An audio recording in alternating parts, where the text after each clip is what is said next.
بسم اللہ الرحمن الرحیم۔ نبی صلی اللہ علیہ وسلم جب مکہ والوں سے مایوس ہو گئے کہ اب مزید ان کے اندر دعوت حق قبول کرنے کی کوئی صلاحیت باقی نہیں رہی، تو آپ نے طائف کا رخ کیا کہ وہاں کے لوگوں کو اسلام کے بارے میں بتایا جائے۔ ہو سکتا ہے کہ وہاں کے لوگ آپ کی بات قبول کر لیں یا آپ کی مدد کریں یا آپ کو پناہ دیں۔ چنانچہ آپ طائف کے لیے پیدل چل پڑے۔ پیدل، آپ کو معلوم ہے کہ کئی میل کا راستہ ہے یہ، اور پہاڑی راستہ ہے مکہ سے۔ آپ کے ساتھ آپ کے آزاد کردہ غلام زید بن حارثہ بھی تھے۔ راستے میں جس قبیلے سے بھی آپ گزرتے اسلام کی دعوت دیتے، اور اس طرح طائف پہنچے،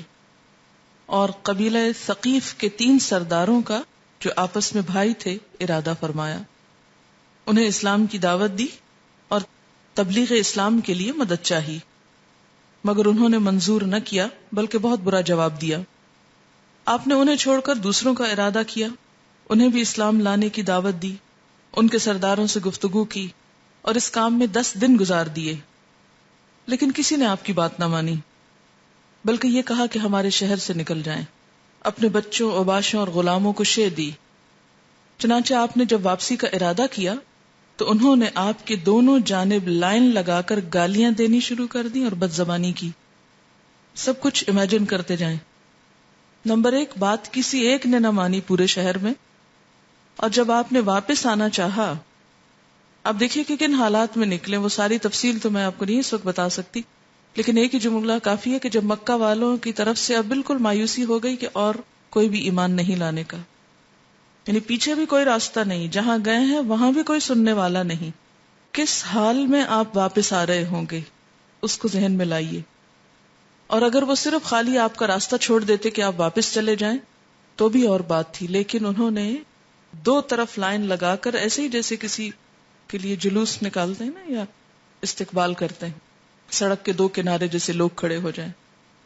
اور جہاں سے آپ گزرتے آپ کا مذاق اڑایا جاتا، آپ کو گالیاں دی جاتی، آپ کے ساتھ بد زبانی کی جاتی، آپ کی توہین کی جاتی۔ یہ ہوتا ہے اللہ کے لیے رسوا ہونا۔ لیکن جب انسان اس حد تک تکلیف اٹھاتا ہے اور اتنی سیاہ رات ہو جاتی ہے تو وہیں سے روشنی پھوٹتی ہے۔ اللہ کی دنیا میں وسائل کی کمی نہیں، اور حد یہ ہوئی کہ پتھر برسانا شروع کر دیے۔ آپ کی ایڑی اور پاؤں زخمی ہو گئے، خون سے تر ہو گئے۔ حضرت زید جو آپ کو بچا رہے تھے ان کے سر پہ بھی کئی زخم آئے، اور حماقت کا یہ سلسلہ جاری رہا کہ آپ کو ایک باغ میں، عتبہ اور شیبہ کے باغ میں پناہ لینی پڑی۔ یہ باغ طائف سے 3 میل کے فاصلے پر ہے۔ آپ سوچے کہ 3 میل تک لوگ آپ کا پیچھا اسی حال میں کر رہے، ایک شخص پیدل چل رہا ہو اور اس کے ساتھ یہ سلوک کیا جائے۔ جب آپ باغ میں داخل ہو گئے تو پھر ساری بھیڑ واپس چلی گئی۔ باغ کے اندر آپ ایک دیوار کے ساتھ ٹیک لگا کر انگور کی ایک بیل کے سائے میں بیٹھ گئے، اور جو کچھ پیش آیا تھا اس کو یاد کر کے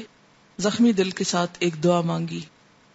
اور یہ دعا دعائے مستضعفین یعنی کمزور لوگوں کی دعا کے نام سے مشہور ہے۔ اللہم الیک اشکو ضعف قوتی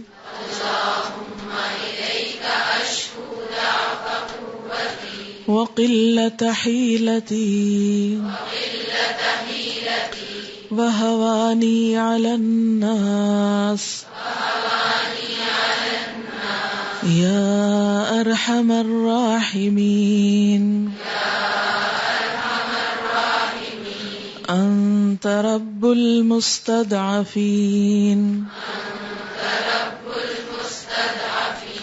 وانت ربی الی من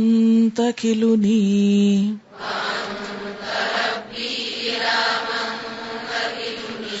الی بعید یتجہمنی ام الی عدو ملکتہ امری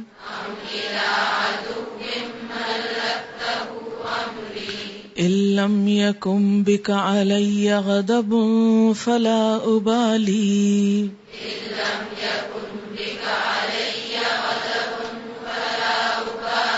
ولكن عافيتك هي أوسع لي أعوذ بنور وجهك الذي أشرقت له الظلمات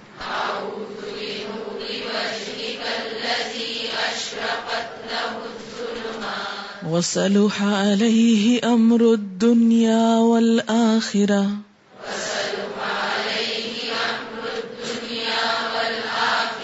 من أن ينزل بي غضبك أو يحل علي سخطك لك العتبى حتى ترضى ولا حول ولا قوة إلا بك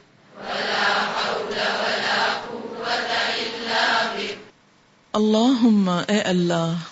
الیکا تیری طرف تجھ سے اشکو میں شکایت کرتا ہوں ضعف قوتی اپنی کمزوری اور بے بسی کا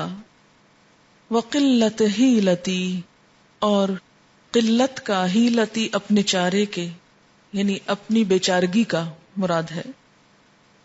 وحوانیہ اور اپنی کمزوری بے قدری علی الناس لوگوں کے نزدیک اپنی بے قدری کا یا ارحم الراحمین اے ارحم الراحمین انت رب المستضعفین تو کمزوروں کا رب ہے وانت ربی اور تو ہی میرا رب بھی ہے الی من تکلنی تو مجھے کس کے حوالے کر رہا ہے الی بعید کسی بیگانے کے دور والے کے یتجہمنی جو میرے اوپر حملہ آور ہو جائے سختی اور تندی سے پیش آئے ام الی عدو یا کسی دشمن کے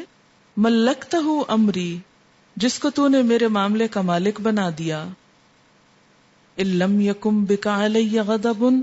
اگر تیرا مجھ پر غضب نہیں غصہ نہیں فلا ابالی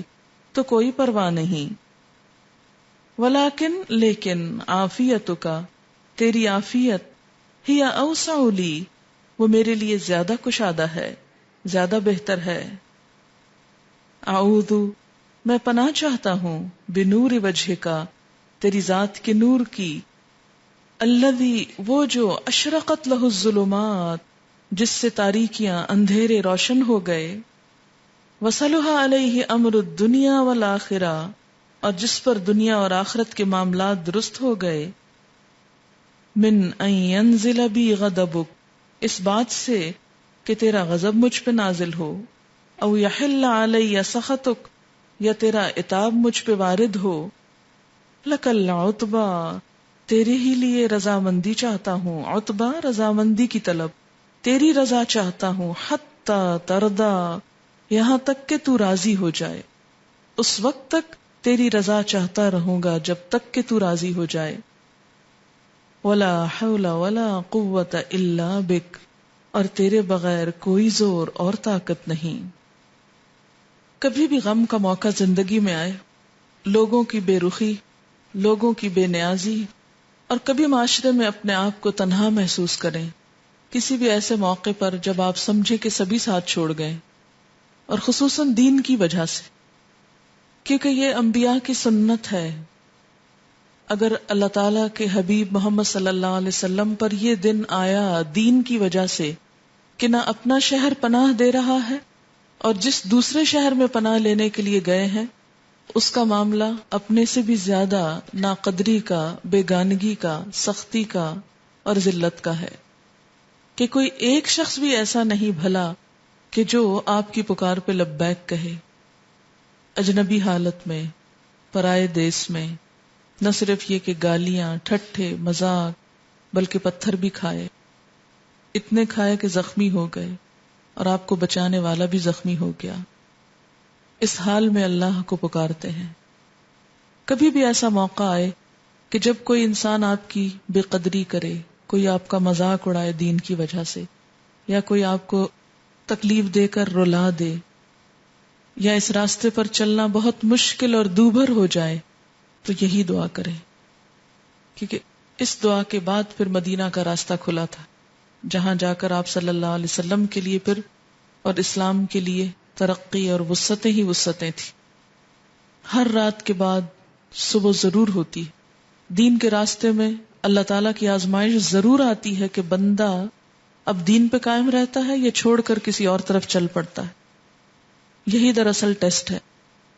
اور جو شخص اس وقت کامیاب ہو گیا اس کے لیے پھر دنیا میں بھی آگے راستے کھل جاتے ہیں، اور آخرت کی کامیابی تو ہے ہی۔ اور اگر انسان اس وقت پھسل جائے اور اللہ سے ناراض ہو جائے تو دنیا بھی برباد ہوتی ہے اور آخرت بھی۔ بہت ہی رقت آمیز دعا ہے، اور کبھی بھی بہت دکھی ہوں کسی بھی وجہ سے تو اس کو پڑھ لیں، کیونکہ روئے ہوئے دل کے ساتھ اور دکھی دل کے ساتھ جب انسان دعا مانگتا ہے تو ویسے بھی اللہ تعالیٰ کی رحمت جوش مارتی ہے، دعا قبول ہوتی ہے اور انسان کا سارا غم ہلکا ہو جاتا ہے۔ کیونکہ شیطان اسی وقت آ کے انسان کو بہکاتا ہے کہ دیکھو تمہارے رب نے بھی تمہیں چھوڑ دیا جس کے لیے تم نے یہ سب کچھ کیا، اور پھر ایک گہری مایوسی طاری ہونے لگتی ہے انسان پر۔ ایسے میں بعض اوقات کوئی انسان بھی سنبھالا نہیں دے سکتا، صرف اللہ ہی کی ذات ہے جو انسان کو طاقت دیتی، تو اسی کی طرف رجوع کرنا چاہیے، اسی کو تھام لینا چاہیے۔ اور سب سے خوبصورت الفاظ تو خود نبی صلی اللہ علیہ وسلم کے ہیں، آپ سے بڑھ کر الفاظ کس کے اچھے ہو سکتے ہیں، کیونکہ ہم تو خود بھی نہیں جانتے کہ ایسے موقعوں پر اپنے لیے مانگنا کیا چاہیے۔ تو یہ آپ کی مہربانی ہے کہ آپ نے جو مانگا وہ ہم تک بھی پہنچا دیا۔ اللہم الیک اشکو ضعف قوتی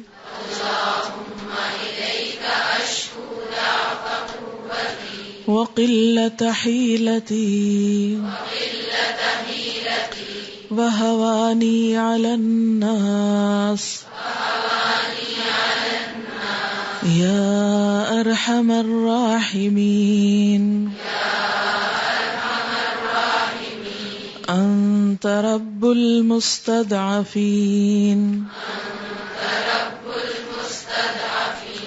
وانت ربی الی من تکلنی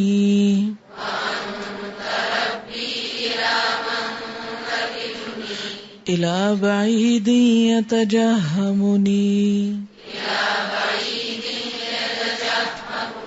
ام الی عدو ملکتہ امری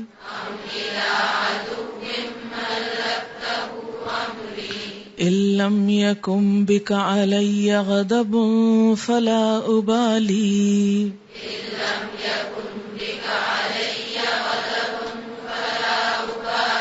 ولكن عافيتك هي أوسع لي أعوذ بنور وجهك الذي أشرقت له الظلمات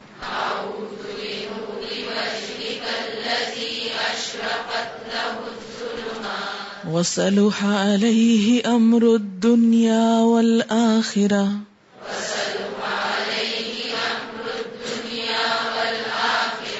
من أن ينزل بي غضبك أو يحل علي سخطك لك العتبى حتى ترضى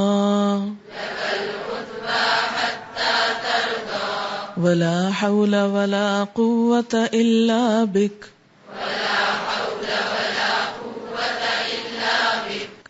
وآخر دعوانا ان الحمد للہ رب العالمین۔ سبحانک اللہم وبحمدک نشہد ان لا الہ الا انت نستغفرک ونتوب الیک۔ السلام علیکم ورحمۃ اللہ وبرکاتہ۔